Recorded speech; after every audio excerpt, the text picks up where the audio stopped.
Hello friends, स्वागत है आप सभी का मेरे यूट्यूब चैनल पर। और आज के इस वीडियो में हम पढ़ेंगे इंश्योरेंस लॉ के कुछ एमसीक्यू।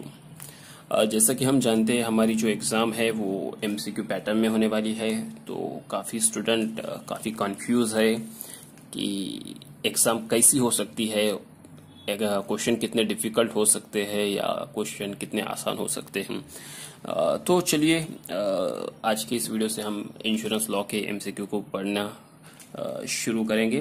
तो सबसे पहले हमारे एमसीक्यूज पढ़ने के पहले मैं आपको कुछ बातें बता देता हूं कि इंश्योरेंस लॉ क्या है। इंश्योरेंस लॉ क्या है इसके बारे में हम समझेंगे। इंश्योरेंस लॉ जो है दोस्तों वो एक तरह का कॉन्ट्रैक्ट है। क्या है? कॉन्ट्रैक्ट है। जैसा हम जानते हैं इंडियन कॉन्ट्रैक्ट एक्ट कब का है? 1872 का। तो इस कॉन्ट्रैक्ट एक्ट में जो इसेंशियल्स है, कॉन्ट्रैक्ट करने के लिए जो इसेंशियल्स बताई जाती है, तो वो सारे इसेंशियल इंश्योरेंस लॉ को भी एप्लीकेबल होते हैं। वो सारे इसेंशियल इंश्योरेंस लॉ को भी एप्लीकेबल होते हैं। जैसा कि मोर देन टू पार्टीज। देखो, कॉन्ट्रैक्ट करने के लिए मिनिमम 2 लोगों की जरूरत है। कॉन्ट्रैक्ट करने के लिए मिनिमम 2 लोगों की जरूरत है। एक सिंगल आदमी अपने आप से कॉन्ट्रैक्ट कभी नहीं कर सकता। अगर कोई आदमी ऐसा बोल रहा है कि मैंने अपने आप से कॉन्ट्रैक्ट किया है, तो मेरे नज़र में तो वो बेवकूफ़ है। खैर, जाने दो। कोई भी आदमी अपने आप से कॉन्ट्रैक्ट नहीं कर सकता। कॉन्ट्रैक्ट करने के लिए मिनिमम 2 लोग चाहिए। कॉन्ट्रैक्ट कौन कौन कर सकता है? पागल लोग नहीं कर सकते हैं। 18+ जो लोग हैं ऐसे लोग कॉन्ट्रैक्ट कर सकते हैं। जो 18 से कम लोग हैं, जिनकी उम्र 18 से कम है, ऐसे बच्चे का पेरेंट्स कॉन्ट्रैक्ट कर सकते हैं।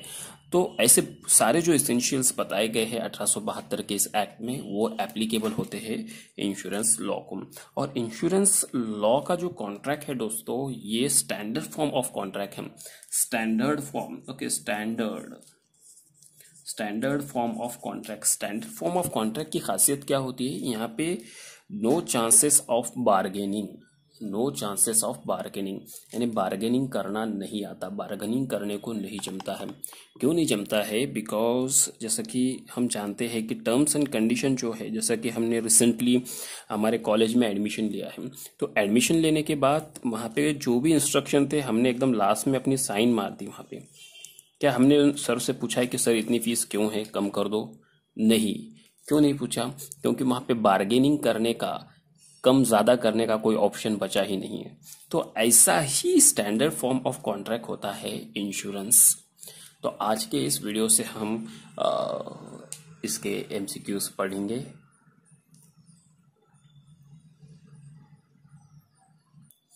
तो दोस्तों, इसका जो पहला एमसीक्यू है वो कुछ इस तरह का है।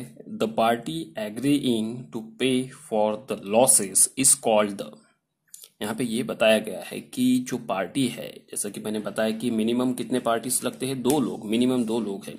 तो यहाँ पे ये बताया गया है कि जो पार्टी सहमति होती है, सहमति दर्शाती है, अगर आपका लॉस होता है तो हम आपको क्या करेंगे? आपका लॉस का भर के देंगे। तो आपके लॉस को भर के देने का जो वादा करती है, तो वो वादा करने वाले पार्टी का नाम क्या है? तो वो वादा करने वाले पार्टी का नाम है इंश्योरर। दोस्तों, इंश्योरेंसर का दूसरा नाम भी है एश्योरर, और इसका दूसरा नाम है underwriter. Insurer, assurer, underwriter. Just for the example अगर मैं आपको बता दूं, अगर 2 आदमी है, ये ए है और ये बी है, और बी ने क्या किया है, ये ए की इंश्योरेंस कंपनी है, और बी ने क्या किया है, अपने हाउस का, अपने जो घर है, ये घर का क्या करा उसने, घर का समझो उसने इंश्योरेंस निकाला है। और इंश्योरेंस निकालने के बाद क्या होगा कि भाई उसके घर का लॉसेस हो गया या उसके घर में आग लग गई, तो ऐसे टाइम पे ये जो लॉसेस जो हुआ है, ये भर के देने का काम कौन करती है? इंश्योरेंस कंपनी करके देती है। तो इंश्योरेंस कंपनी को क्या कहते हैं? इंश्योरर कहते हैं। इंश्योरेंस कंपनी को कहते हैं इंश्योरर। इसको और दूसरा नाम भी है एश्योरर, और इसका तीसरा नाम है अंडर राइटर। चलो, इसके बाद जो सेकंड एमसीक्यूज बन रहा है वो कुछ इस तरह से है। The party who will receive the payment for a loss and who page a little premium for that advance is called insured और एश्योर्ड। दोस्तों यहाँ पे ये कहा गया है कि जो पार्टी प्रीमियम भरती है, प्रीमियम के जो हफ्ते होते हैं वो भरती है, और जब लॉसेस होता है और लॉसेस होने के बाद वो प्रीमियम के हफ्ते से जो लॉसेस हुआ है तो वो लॉस को वसूल करती है, वसूल करके लेती है, तो वो पार्टी का नाम क्या है? तो वो पार्टी का नाम है इंश्योर्ड, और उसका दूसरा नाम है एश्योर्ड। दोस्तों कंफ्यूज हो जाता है कभी कभी, इंश्योरर क्या है और इंश्योर्ड क्या है, एश्योरर क्या है और एश्योर्ड क्या है। तो यहाँ पे देखने वाली बात ये है, इसी उदाहरण के तहत मैं आपको बताता हूँ। ए जो है वो इंश्योरर है, यानी लॉस होने के बाद ए क्या कर रहा है? पैसा दे रहा है। और बी जो है वो है इंश्योर्ड है, बी क्या है? इंश्योर्ड है। और इंश्योर्ड मीन्स क्या? अगर इसके घर का लॉस हो गया है तो वो लॉस के बदले में उन्हें क्या कर रहा है? पैसे ले रहा है। और पैसे किससे ले रहा है? ए से ले रहा है। तो देने वाला कौन है? ए पैसे देने वाला है, उसका नाम है इंश्योरर, और लेने वाला कौन है? इंश्योर्ड।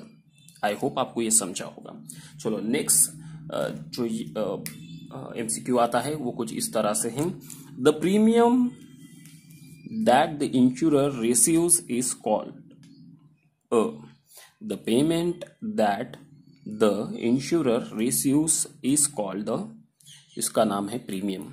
यहाँ पे बताया है कि अभी कि भाई बी क्या करता है? लॉस होने के बाद पैसे वसूल करता है, मगर पैसे वसूल कैसा करेगा? खाली थोड़ी वसूल कर सकता है, इसलिए उसे कुछ चीज़ों देनी पड़ती है, कुछ अमाउंट्स देना पड़ती है। जो अमाउंट्स वो देता है उसे प्रीमियम कहते हैं। जैसा कि हमारे गाड़ी के हफ्ते होते हैं, देखो प्रीमियम के, या फिर हम जब इंश्योरेंस निकालते हैं तो वो इंश्योरेंस पॉलिसी के जो हफ्ते रहते हैं, जो पैसे रहते हैं, उसे प्रीमियम कहते हैं। खैर आपको ये बात समझी होंगी। तीसरा एमसीक्यू समझाऊंगा। क्वेश्चन कुछ इसी तरह के हो गए एग्जाम में, बहुत डिफिकल्ट नहीं हो सकते जहां तक मेरा एक अनुमान है। तीसरा जो क्वेश्चन, चौथा जो क्वेश्चन है कुछ इस तरह से है। मैं चौथा और पांचवें क्वेश्चन को मर्ज करता हूं। इसमें यह बताया गया है कि insurance contract is an insurance contract resemble with. तो इंश्योरेंस कॉन्ट्रैक्ट जो है दोस्तों एलिएटरी फॉर्म ऑफ कॉन्ट्रैक्ट है।